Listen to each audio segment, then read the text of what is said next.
Hoje é dia 18 de agosto, terça-feira, são 19h30, e nós vamos começar fazendo uma breve recapitulação do que nós vimos na aula anterior, e aí a gente parte para finalizar o conteúdo da unidade 1. Só relembrando, tá aqui no Blackboard, estão postados os nossos conteúdos desse semestre. Estão divididos em 5 avaliações, como vocês podem ver, avaliação 1, 2, 3, 4 e 5. São os conteúdos que nós vamos estudar esse semestre. E nós estamos fechando hoje o conteúdo da unidade 1, avaliação 1. Vou pedir para vocês abrirem esse arquivo aqui, material teórico, linguagem Python, que é o arquivo que apresenta os 2 primeiros capítulos do livro que a gente está adotando esse semestre, que está lá na ementa da nossa bibliografia. O livro está aqui na área do aluno, na biblioteca. O livro é esse, Python 3, Conceitos e Aplicações. Quem quiser beber direto na fonte, está aqui o livro. Mas, para facilitar a vida de vocês, eu enviei, como de costume, por e-mail, os capítulos já digitalizadinho em PDF, para vocês poderem já deixar aí no celular e ficar lendo sempre que acharem interessante. Então, o primeiro capítulo, só recapitulando aqui o que nós vimos na aula passada, o primeiro capítulo do livro Python, uma linguagem de programação, ele traz lá ele começa com os conceitos básicos de lógica de programação. O que é um algoritmo? Quais são os conceitos da linguagem Python? Lá na página 17, ele apresenta as características da linguagem Python no que diz respeito à portabilidade, no que diz respeito ao fato de ser código livre e open source, a simplicidade e a robustez, é uma tecnologia fácil de aprender, de grande aplicabilidade. Na página 18, ele apresenta o processo de instalação do Python, que é muito simples. Quando esse vídeo foi gravado, a versão do Python era 3.7, então, sempre que você abrir a página do Python.org lá na internet, ele vai apresentar para você sempre a última versão, a mais recente.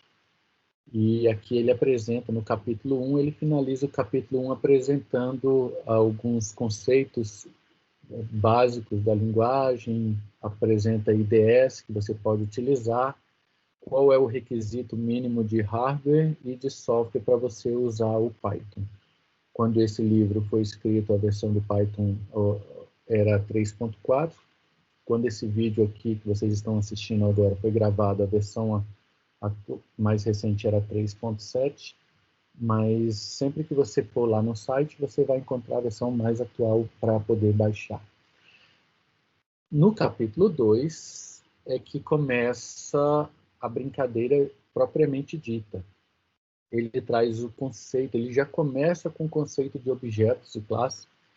A linguagem Python é uma linguagem orientada a objetos, então ele já começa aqui com os conceitos de objetos e classes, conceitos de variáveis, que a gente viu, inclusive, isso na aula passada, os tipos de dados.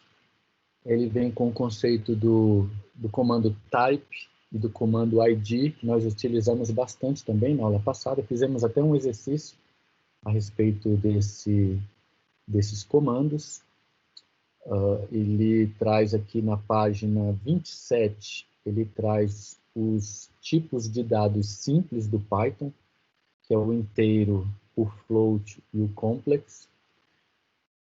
E na página 28, ele traz os conceitos de dados mais trabalhados. Ele apresenta o conceito da cadeia de caracteres, string, as listas, as tuplas, os conjuntos e os dicionários. O nosso curso, lá na unidade 5, se vocês já puderam observar, lá no final do semestre a gente vai matar esses três últimos conceitos, tuplas, conjuntos e os dicionários.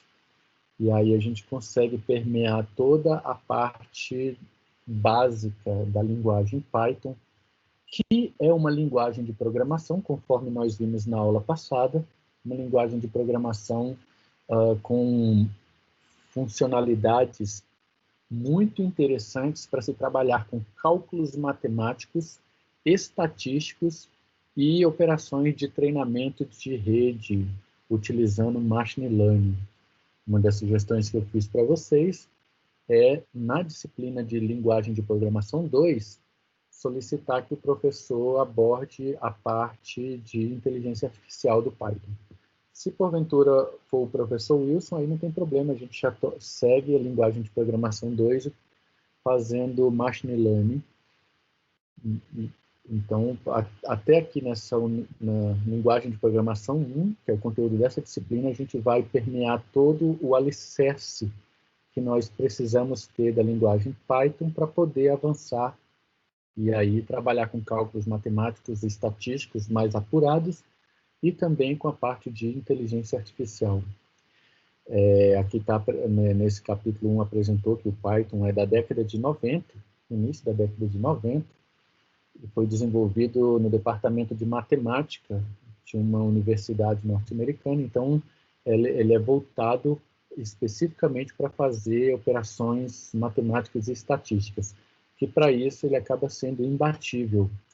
Em outras linguagens, o que eu precisaria construir na mão, o Python já traz algumas funções prontinhas para isso, sem contar que ele otimiza isso e ele é extremamente veloz para poder fazer essas operações. Na aula passada eu pedi para vocês baixarem um arquivo de dados do governo federal sobre medicamentos, com quase 30 mil medicamentos, e mais na frente a gente vai ver que ele vai carregar esses dados e trazer estatísticas desses dados em menos de um segundo.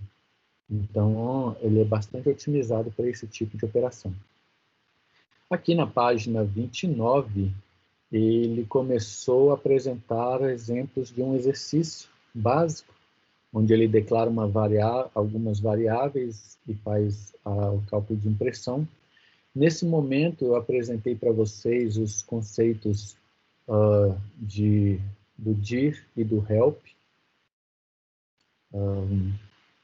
E aí, aqui na página 31, ele apresenta os conceitos da aplicação de coletar o identificador de uma variável.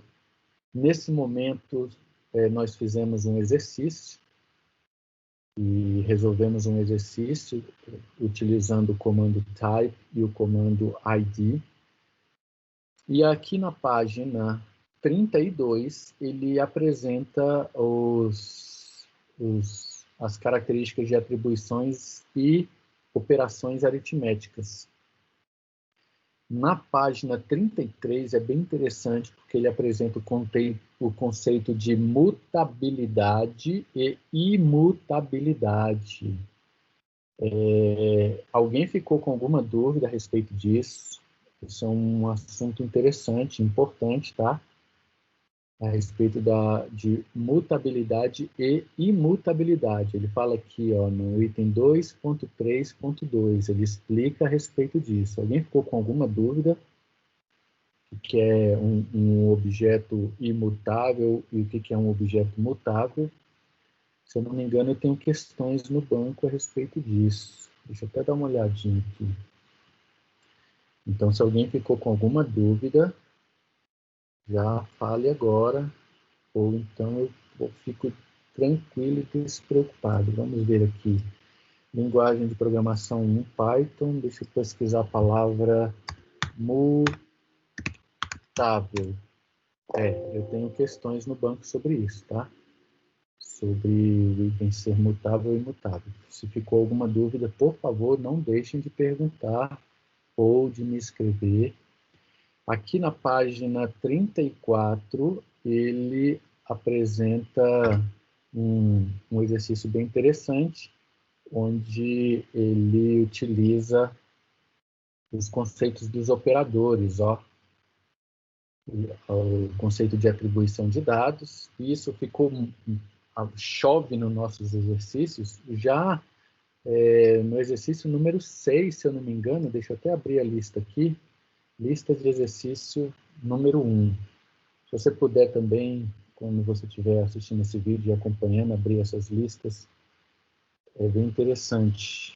Ó, por exemplo, no exercício número 6, ele já trabalha com esse conceito de cálculos matemáticos e consequentemente, a ideia de atribuição de dados. O exercício número 6 é aquele que faz a conversão de Celsius para Fahrenheit. E aí, aqui na página 34, ele traz exemplos bem interessantes, já inclusive trabalhando com listas. Olha só, aqui ele utiliza, no final da página 34, ele utiliza a biblioteca matemática para utilizar a função square, que retorna a raiz quadrada de um objeto, e aí ele trata disso. Na página 36, ele começa com os conceitos de expressões aritméticas e dos operadores, tá? Também tenho questões no banco sobre isso daqui, mas é muito clássico. Os operadores da linguagem Python, a única diferença que a gente vai ter nos operadores da linguagem Python para todas as outras linguagens existentes no planeta Terra, está aqui nessa linha aqui, ó, divisão inteira, ó. Nessa linhazinha aqui, ó, divisão inteira, tá vendo?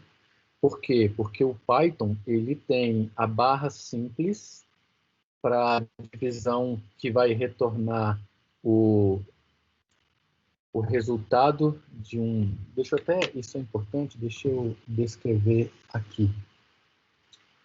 Deixa eu abrir aqui, porque isso é um negócio interessante, importante. Então, deixa eu escrever aqui, só para a gente recapitular, tá? Lá nos operadores da linguagem, a gente tem os operadores normais, os operadores matemáticos normais, como toda linguagem tem. Então, vou começar por eles, tá? Nós temos a multiplicação, nós temos a soma, nós temos a subtração, como toda linguagem normal. E nós temos a divisão. Bem aqui começa a diferença do Python, ó. A divisão, ela tem, quando você tem uma variável, por exemplo, se eu tiver B recebe 5 dividido por 2. E se eu der um print de B, ele vai me apresentar o resultado 2,5. Observe que eu tenho aqui, eu tenho a divisão entre dois números inteiros, ó. Dois números inteiros. Toda divisão entre números, sejam inteiros ou números reais, ele sempre vai retornar um número real. Sempre vai retornar um float. Tudo bem? Sempre. Não esqueçam isso. Agora, nas outras linguagens, em outras linguagens, C, Java, Pascal, nós temos o operador div,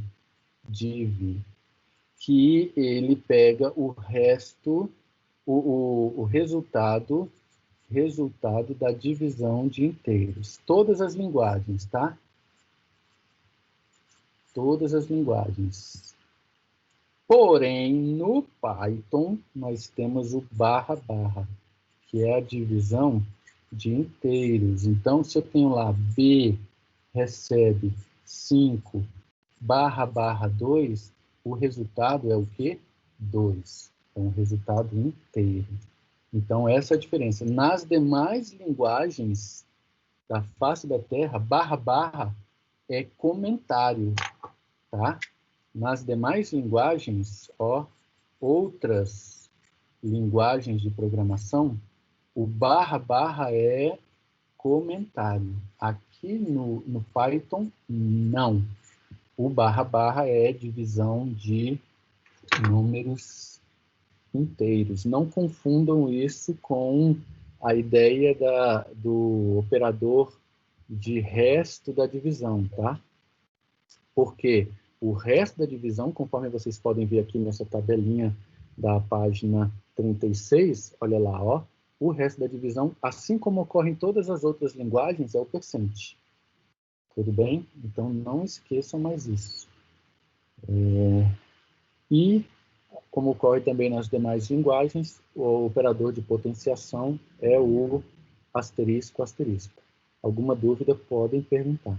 Na página 37, por exemplo, ele traz alguns exemplos dessas operações. Olha lá, na página 37, ele faz a divisão C recebe A dividido por B. Vou fazer aqui no PyCharm, né, para a gente ver. Então, por exemplo, imagine que eu estou com o PyCharm aberto, imagina que eu tenho uma variável B, recebe 5. Se eu der um print de B aqui agora, olha só, a gente vai ter o valor 5. Tá lá. Agora eu vou botar um C recebe 3. E vou botar uma variável A recebe B dividido por C. Quando eu faço isso e mando imprimir o valor de A, olha só que interessante. Ele mostra a divisão normal. Tá vendo? Quando eu dividi ali... deixa eu até aumentar essa tela aqui, para a gente ver mais coisas. Olha lá.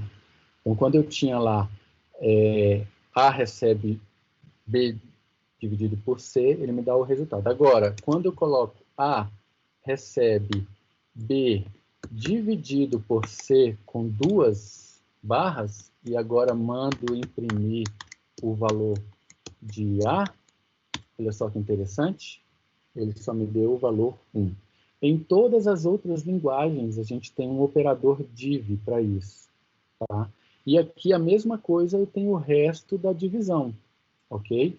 Então, o resto da divisão ocorre da mesma forma que a gente tem lá nas outras linguagens. Então, se eu tenho o B mod C, lembrando que o nome do operador de resto da divisão é mod, tá? Então, tá lá, ó, se eu mandar imprimir o valor de A, eu tenho que o resto da divisão de B por C é 2. Então, por favor, não esqueçam mais isso, tudo bem? A única diferença da linguagem Python para as demais linguagens do resto do planeta é que nas demais linguagens, C, Java, Pascal, COBOL, BASIC, Clipper, PHP, todas as demais linguagens você usa o comando // para fazer comentário. Aí algumas linguagens disponibilizam outros tipos de comentário. No PHP você tem outros tipos de comentários além desse. No Java, por exemplo, você pode usar /* e no final * barra para comentário de bloco. Mas aqui no Python o // é o comando de divisão de inteiros, tá? E aí, no final da página 37, ele vem com a apresentação das operações de múltiplos operadores. E aí, não tem mistério nenhum, o Python vai seguir a ordem matemática de precedência de operadores. Então, primeiro virão as operações de radiciação e exponenciação, depois virão as operações de multiplicação e de divisão, depois as operações de soma e subtração. Isso tudo a gente esquece se no meio do caminho aparecerem os operadores de chave, de colchetes e de parênteses, que têm ordem de precedência nessa mesma ordem, respectivamente. A chave acima de todos, os colchetes depois e os parênteses depois. O exemplo que ele apresenta aqui no finalzinho da página 36, no finalzinho da página 37, é justamente isso. Ele coloca R é igual a 2 vezes, aí ele abre o parênteses, é A mais B. Então, primeiro ele faz o resultado de A mais B e depois ele multiplica. Na página 38, ele vem com os conceitos que também existem em todas as outras linguagens, que é a atribuição incremental. Então, se eu tenho A recebe, vou até fazer aqui no PyCharm, ó. Se eu tenho assim, ó, vou dar um print de A só para ver quanto que A está valendo aqui no nosso exemplo. Ó, A está valendo 2. Então, se eu fizer assim, ó, A recebe A mais 1, e agora eu der um print de A, ele está lá 3. Eu posso fazer também A mais igual 1, que é a mesma coisa. Então, agora, quando eu der um print, está lá, ele evoluiu para 4. Isso não é uma novidade da linguagem Python, está presente em todas as demais linguagens que eu conheço até hoje. Isso chama-se atribuição incremental, tá? No finalzinho da página 38, ele apresenta esses exemplos, ó. E aí ele faz com todos eles, tá? Ele faz com operador de divisão, ele faz com operador de multiplicação, tá lá no finalzinho da página 38, ó. Na página 39, ele vem com os conceitos de funções matemáticas, tá? Não sei se foi, de repente, essa a pergunta do Cícero, deixa eu ver, tem gente perguntando no chat, deem preferência para colocar usar o chat, tá, gente? A voz, que aí eu não preciso sair de uma tela para olhar para outra.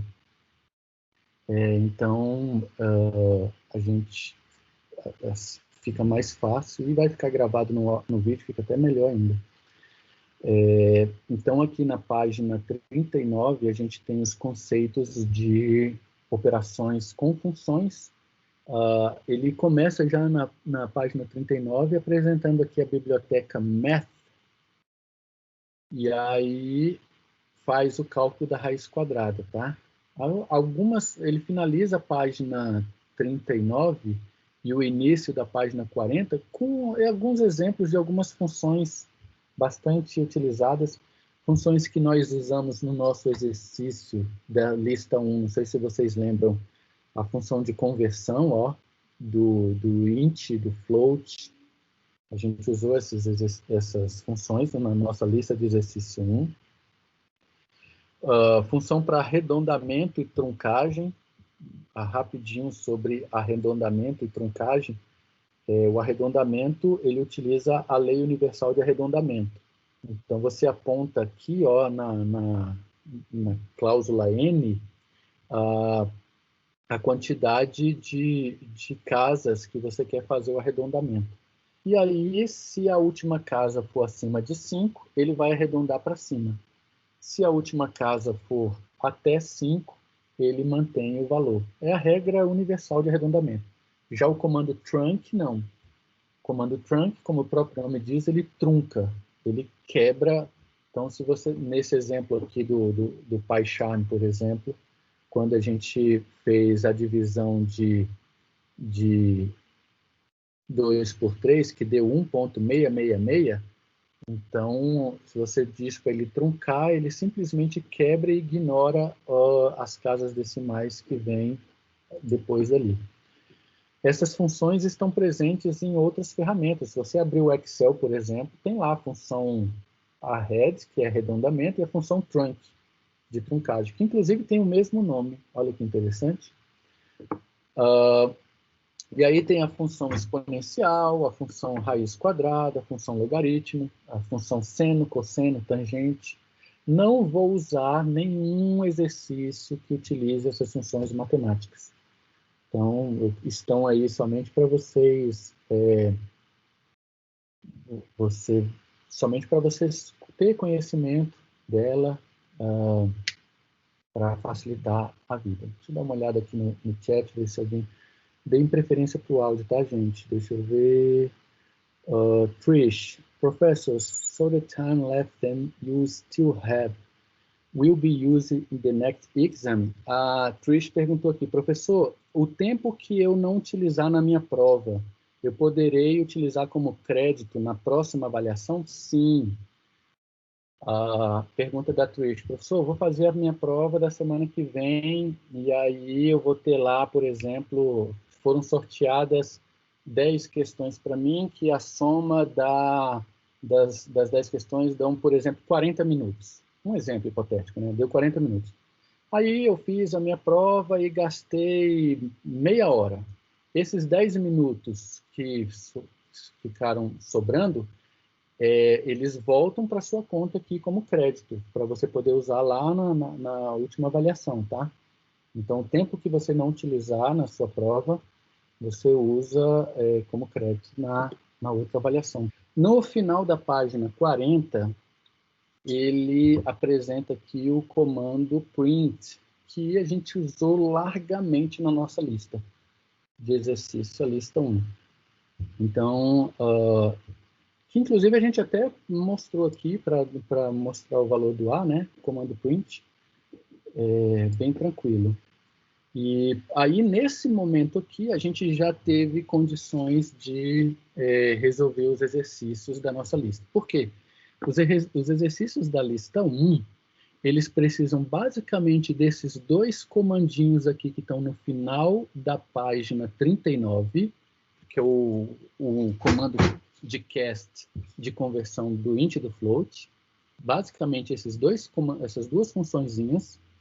E também o comando print, que está na página 40, e os exemplos da página 42 para exibição de dados. Ó. Então, para você exibir dados, que é a nossa lista de exercício 1, a gente precisa exibir os dados, então a gente pode usar esses conceitos aqui. Ó. São bem tranquilos. Você pode fazer a concatenação no Python normal, sem nenhum problema. Então, aqui no final da página 42, ele apresenta os exemplos para exibição de dados. Pronto. Isso daqui é só o que a gente precisava para fazer as listas 1. A lista 1 daria até para fazer mais. Inclusive, alguns colegas fizeram já as 3 listas. Eu estou muito contente. Esse pessoal, eu vou passar um projetinho à parte para a gente trabalhar, já passar logo para a parte de treinamento de redes, tá? Tem 4 alunos que já me entregaram as 3 listas. Isso é muito bom. Ou seja, eu vou juntar uma sala somente com esses 4 e vou montar, passar um projetinho extra para vocês. E aí ele finaliza o documento com lá na página 44, ele traz novamente os conceitos de conversão de tipos, apresenta o comando input, que a gente precisou usar na nossa lista 1, para coletar dados. No início da página 44, inclusive, ele dá um exemplo da utilização do comando input, e dessa forma ele vem no final da página 44 com os conceitos de cast, de variáveis, e no início da página 45 ele dá os exemplos. O bom eu adotei esse livro justamente por conta disso. Ele é bem didático e para cada apresentação que ele faz, ele apresenta os exemplos. E aí agora, na página 46 em diante, ele vem com os exercícios. Então, vamos agora para a resolução das listas de exercícios que, conforme eu falei hoje, são bem tranquilas. Eu gosto de começar as listas fazendo começando com exercícios bem fáceis para a gente ir conhecendo a linguagem. Por exemplo, no primeiro, escreva um programa que apresente na tela um texto qualquer. Então, a gente já viu a ideia do conceito do comando print, né? Então, basta você chegar aqui na linguagem, dar um print, qualquer coisa, meu primeiro programa. É muito tranquilo. A única coisa que a gente precisa entrar nesse momento aqui é que o Python aceita tanto aspas simples quanto aspas duplas, tá? Isso eu particularmente acho muito ruim, tá? Olha lá, ó. Eu particularmente acho isso muito ruim. Eu vou dizer por que eu acho ruim o Python aceitar tanto aspas simples quanto aspas duplas. Quando vocês estiverem utilizando o Python para fazer consulta em banco de dados, a linguagem SQL utiliza o padrão de aspas simples. E aí, quando você vai fazer alguma coisa que você precisa concatenar com um comando SQL, se fosse em qualquer outra linguagem, a aspas simples daria um erro de compilação. E aí, você não correria o risco de estar passando um comando do SQL e aí você, de repente, esqueceu de abrir a string ou esqueceu de fechar. Em qualquer outra linguagem, isso daria um erro. O Python não, ele vai passar. Então, isso é ruim. Vou até fazer um teste aqui, se ele aceita abrir com maiúscula e fechar com minúscula. Ah, ótimo. Pelo menos isso ele não aceita, ótimo. Menos mal. Porque ele está aguardando ali o final da string. Olha que legal. Eu vou botar aqui o final da string. Ótimo. Então, pelo menos isso não aceita. Agora, tem uma outra coisa que ele aceita também, que é aspas triplas, tá? Print, aspas triplas, meu primeiro se bem que eu estou usando a versão 2.7 aqui ainda, no meu talvez não vai funcionar, tá? Talvez não vai funcionar, mas no Python, funciona, ó. Observe aí que ele aguenta até aspas triplas, ó, tá vendo? Então, ele tem essas características. Pelo menos a gente viu agora que ele não deixa misturar uma com outra. Então, os primeiros exercícios são bem assim, bem simples. Depois, ele vem com o conceito de solicitar dados e concatenar, ó. Então, aí, eu declaro uma variável aqui, ó. Int número recebe... Aqui eu já estou usando a função de cast, tá? O nome dessa função chama-se cast. Cast de dados, C-A-S-T. Isso está presente em várias linguagens. Como o comando input, a gente viu lá na página 40 do livro, ele retorna um texto. Então, o que esse comando está fazendo? Ele está pegando e convertendo. E aí está lá, ó, foi informado o valor tal. Então, eu vou executar esse exercício aqui. Então, tá aqui embaixo, ele me pedindo, ó, digite um número inteiro. Eu vou botar o número inteiro, 5, e aí foi informado o valor 5. Muito tranquilo. Eu vou até fazer um teste aqui, eu vou ver como é que ele se comporta se eu informar um valor real. Teoricamente, ele deveria truncar, eu vou botar o valor π, 3.1456. Ele deveria, teoricamente, truncar, mas ele dá um erro, olha só. Então, não é uma coisa muito boa. Se a gente fizer esse mesmo exercício aqui em C ou em linguagem Java, o compilador segura isso, ele vai ignorar a parte decimal. O Python não, ele simplesmente não suportou e estourou aqui. Ele falou que para o int eu preciso ter, eu não posso ter as casas decimais. Tudo bem? A mesma coisa, eu vou fazer um teste aqui, eu vou rodar a aplicação e vou botar um texto, ó. Como a gente tem ali o comando int, o cast para inteiro, eu vou tentar converter o texto UDF para inteiro. E aí, naturalmente, ele também vai estourar, porque a função int, a variável int número, por conta do int, você acaba forçando a variável a ter um valor.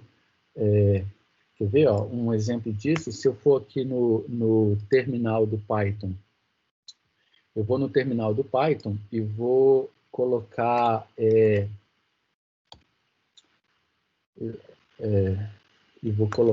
esse comando aqui, ó.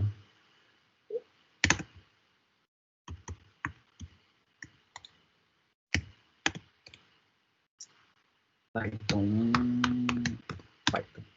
Então, ó, o que eu vou fazer? Eu vou chegar aqui no terminal e vou colocar int número recebe, eu vou botar aqui um valor 5. Então, quando eu der um print da variável int número, observe que ela vai ter o valor 5, e se eu der um type nela, type int número, ela vai me retornar que ela é da classe do tipo inteiro. Tudo bem? Agora, se eu fizer essa mesma operação e colocar dentro do int número 3.14, aí ele vai estourar. Tudo bem, gente? Então, esse foi o exercício 3. Depois, no exercício 5, ele faz a mesma coisa, só que do tipo float. Não tem dificuldade, ó. Eu venho aqui agora, em vez de int, eu vou dar um cast para float. Vamos melhorar o nome da variável. FLT, tá? FLT, acrônimo para float. Isso são boas práticas, tá, gente? Começar a falar em nome de variáveis. Tenho muitas questões no banco a respeito de nomes de variáveis. Por que eu passei batido nisso? Porque vocês já foram meus alunos nas disciplinas de programação e a gente já viu isso no passado. Se alguém tem alguma dúvida sobre nomes de variáveis válidos e inválidos, não deixe de me perguntar, ok? Professor, onde tem isso? Está lá no material que eu postei no Blackboard. Está bem aqui, ó. Você vem aqui no Blackboard, no nosso conteúdo. Você vem aqui, ó, do lado esquerdo da tela, conteúdo. Vai localizar a avaliação 1, aqui, ó, material teórico, conceitos básicos e material teórico, organização de algoritmos. Se vocês quiserem, daqui a pouco eu resolvo uma questão sobre tipos de nomes de variáveis, só para a gente ver se está tudo 100% mesmo. Mas aí vocês falem aí se querem ou não. Se eu posso realmente deixar ficar tranquilo quanto a isso, tá? Então, continuando aqui, ó, na nossa lista, o exercício número 5, ele já pede para a gente fazer um cast de float, ó. Então, declarei ali o float FLT número, e aí fiz a conversão. Agora sim, ele vai aceitar o 3.14. Inclusive, aceita também FLT. Ele vai aceitar também tipos de dados inteiros. Por exemplo, vou começar aqui já com o 3.14, ó. Digite, faltou mudar o texto ali, né? Digite um número inteiro. Olha lá, foi informado o valor. Então, deixa eu melhorar aqui, ó. Digite um número real. E aí, ele já não tem mais esse problema. Vou agora, de propósito, colocar um número inteiro. Observe que não há problemas quanto a isso. Ó, vou botar somente o número 3. Só que o que acontece? Na hora de fazer a impressão, ele faz a impressão da variável FLT número, porque ela é do tipo real. E aí, naturalmente, olha lá, as casas decimais aparecendo, 3.0. Tudo bem?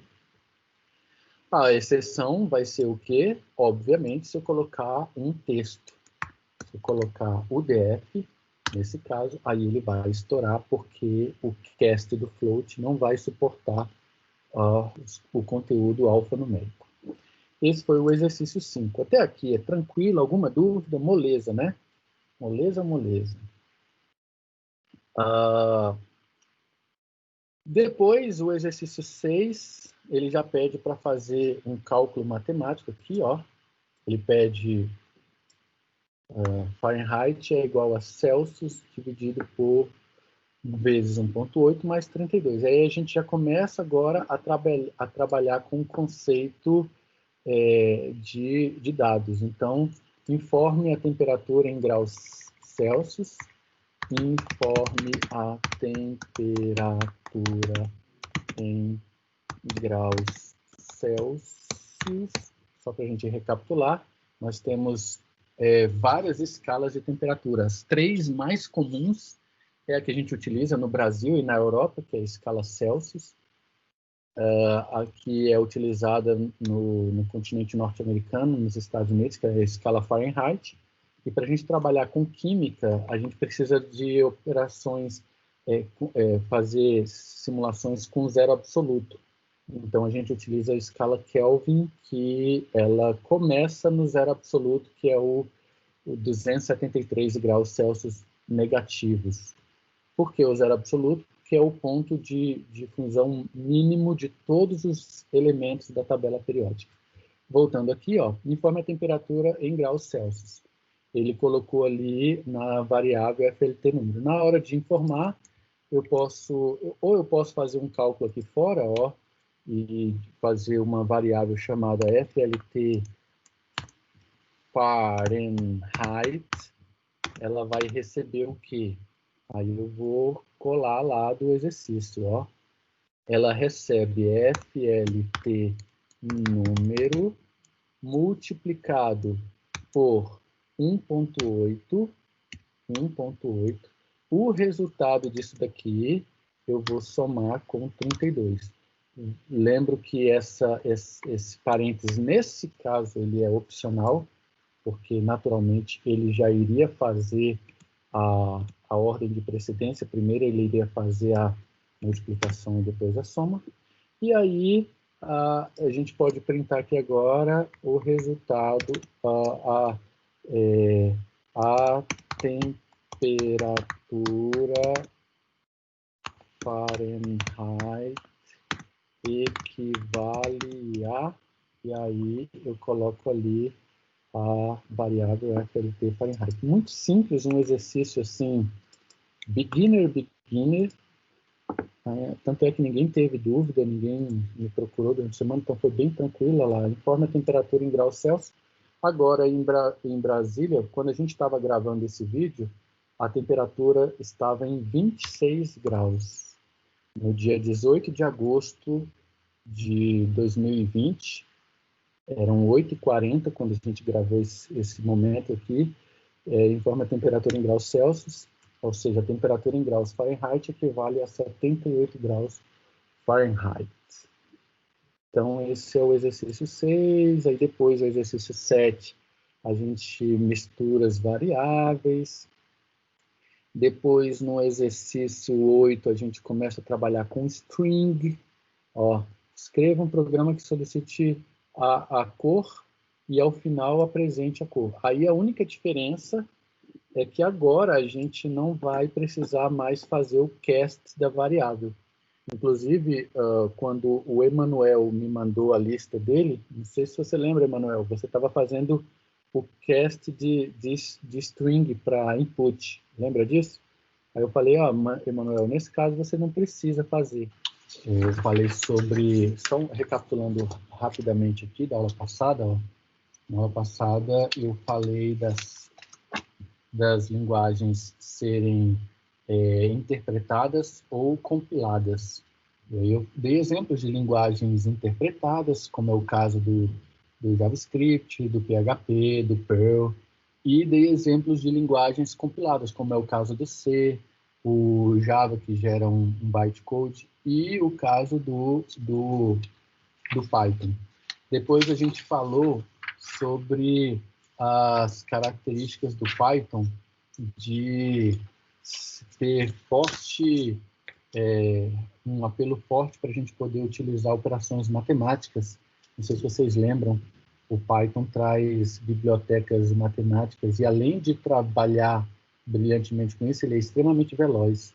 Para fazer cálculos estatísticos, ele é muito rápido. Você carrega uma base de dados, por exemplo, igual aquela que a gente baixou na aula passada, com 30 mil itens de medicamentos, não sei se vocês lembram, e aí a gente pode calcular o desvio padrão, coeficiente de variabilidade, média, moda, mediana, que são os elementos de tendência central. Os elementos de tendência central na estatística são a média, a moda, a mediana. Então, o Python traz funções para trabalhar isso, sem contar as facilidades que ele traz para a gente poder trabalhar com treinamento de rede. Depois a gente falou também sobre a ideia da concatenação, da indentação, que não sei se vocês lembram, nesse momento a gente falou do comando if na aula passada, e eu disse que é obrigatório no Python, a gente até fez um exemplo sobre isso. Eu disse que as boas práticas do PEP 8 sugerem 4 espaços. Inclusive, o PEP 8 eu enviei para vocês por e-mail, não sei se vocês lembram, nas boas-vindas de programação em Python, eu coloquei esse arquivo aqui, ó, o PEP 8. O que é o PEP 8, professor? Nesse momento, eu mostrei para vocês aqui no site do Python, ó, quando você entra aí, ó, python.org, ele traz aqui todos os Python e Answer Proposals. O que são esses PEPs? Ó? Quando você vem aqui, ó, em documentação, e aí você tem aqui, ó, PEP Index. Eu estou aportuguesando, tá? O termo em inglês é PIP. Python Enhanced Proposals. Tá aqui, ele tem todos os códigos, ó, 1, 4, 5, e o que a gente mais usa é o PEP 8, que é esse aqui, ó. Aqui ele está completo. Professor, o que é isso? São as regras de boas práticas para programação em PEP. Como que você deve declarar uma variável, como que você deve fazer indentação. E é bom que ele traz exemplos, olha que legal. Como você deve, ó, o que está errado, wrong, e o que está correto, ó, correct. E aí ele diz como é que você deve programar.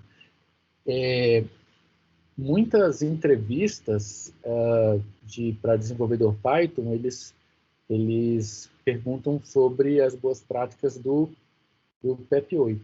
E aí, aqui ele está completo, tá vendo? Como é que declara uma lista, como é que faz a declaração de dicionários, de conjuntos, como é que declara as variáveis, como é que deixa uma linha em branco, quantidade de linhas que devem ser deixadas. Só que o que eu mandei para vocês aqui no e-mail, olha que beleza, eu mandei só o filezinho, eu tirei tudo o que a gente mais utiliza e coloquei aqui, ó, como é que deve fazer a formatação de código, tá? E aí eu tenho questões no banco também sobre isso, e aí é tranquilo, basta você dar uma boa só uma lida aqui e uma pequena anotação, ó, como é que faz a importação de bibliotecas, tá nesse e-mail que eu mandei para vocês. Por exemplo, esse e-mail aqui que o Rogério recebeu, ele recebeu no dia 4 de agosto, 1 da tarde. Se alguém não recebeu, basta me falar, ou tá postado lá no Blackboard, eu volto a dizer, eu só mando para facilitar a vida de vocês, mas está tudo lá postado no Blackboard. E assim a gente finaliza essa primeira unidade, tá? Uma dica boa aqui, ó, é fazer esses exercícios. Tem uns exercícios muito bons aqui no final, ó, na página 46. Se vocês puderem dar uma olhada na página 46. Inclusive, alguns exercícios do meu banco de questões, eu tirei daqui, tá, gente? Tem uns exercícios muito bons aqui, ó. Inclusive exercícios resolvidos, olha que beleza. Então, faça um programa que atribua um valor qualquer, minúsculo, utilize o comando type, comando print, e maiúsculo, e relate o que aconteceu, porque o Python ele é case sensitive, né? Ou seja, ele é sensível ao caso. Uma variável maiúscula é diferente de uma variável minúscula. Então, quando a gente tem aqui no nosso terminal, por exemplo, deixa eu ver se a minha variável ainda está no ar. Print A, só para ver se ela está aqui ainda. Ó, não está, ela já...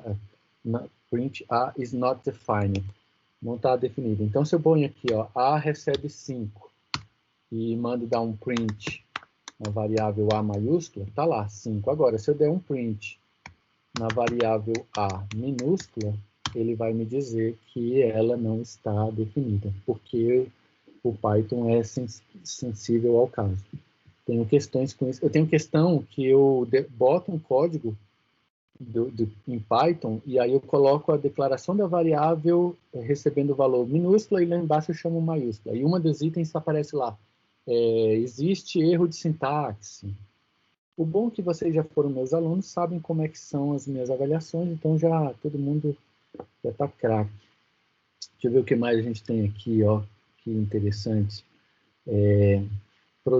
Reproduza um programa, todos os casos de operações aritméticas, ó que beleza, para fazer todas as operações aritméticas, escreva uma sequência de comandos necessárias para o cálculo da área de um triângulo, refaça o exercício 5, considerando números reais, ou seja, quem tiver curiosidade e quiser fazer essa lista de exercício aqui, é uma lista extra, é legal, que é para praticar mesmo, e olha como ele é bem didático, ele no número 2, por exemplo, ele fala para você declarar maiúsculo, fala para você dar um type, depois chama minúsculo e relatar o que aconteceu. Ou seja, bem interessante mesmo. Aqui no exercício 8, ele faz cálculos matemáticos. Ó, como é que você faz menos b mais ou menos raiz de delta sobre 2a?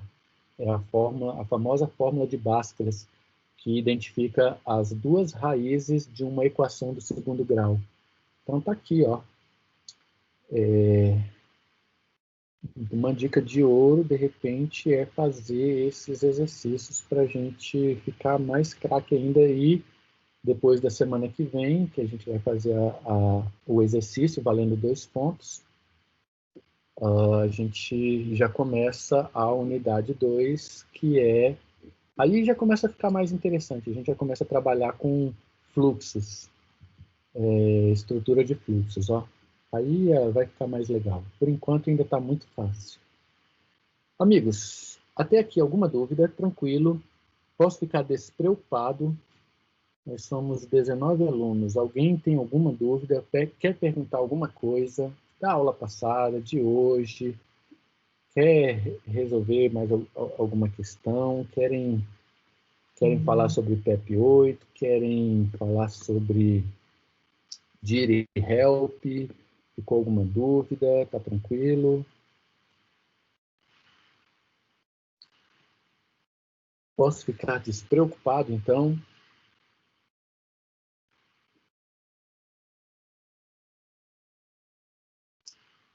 Deixa eu ver o chat aqui, o Emanuel, tudo ok? Ok, ótimo, então.